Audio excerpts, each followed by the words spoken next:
Estate planning done well is really to lift a burden from the people who care for you as you age and when you pass away. They won't have to wonder, what would mom want? They won't have to argue with other people about who's in charge. They will be able to then fully grieve if they don't have to be burdened by administrative or legal processes that they don't understand. Everybody should hire an estate planner. Because estate planning is a process, it is a relationship. The documents that you start off with when you're 22 are going to be not the same as when you are 65.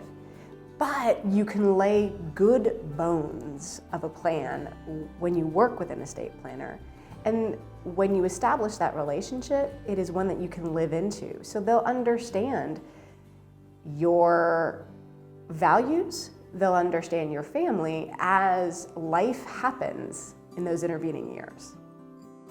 Online services do not replace human beings because they're not able to really think on the alternative or think creatively in the moment. A lot of times too with estate planning, there are trade-offs. I ask clients about their goals, and sometimes some of those goals, you can't satisfy one without harming the other. So we talk about prioritization. What do you want most and what are you willing to give up to get that? That is not something that an online service really can work through those difficult, thorny issues in a way that comes out with a workable, actionable result. Some of my favorite or least favorite misconceptions is, oh, well, my spouse is going to inherit everything, even if I don't have a will. That is not true. That is not what the Indiana intestate law says. If you have children, your children will receive a significant portion of your estate. And that may not be what you want, either because your children are minors or because you want your entire estate to pass through to your surviving spouse.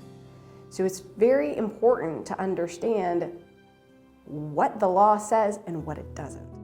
It's important to have an ongoing relationship with an attorney as you go through life with an estate plan, because the estate plan should and must change as the client's values, their relationships, their assets, and the world around them changes. If you have good bones initially, it's very easy for that attorney, knowing those things, can update and make that a truly living document that speaks for that client now and when they're gone.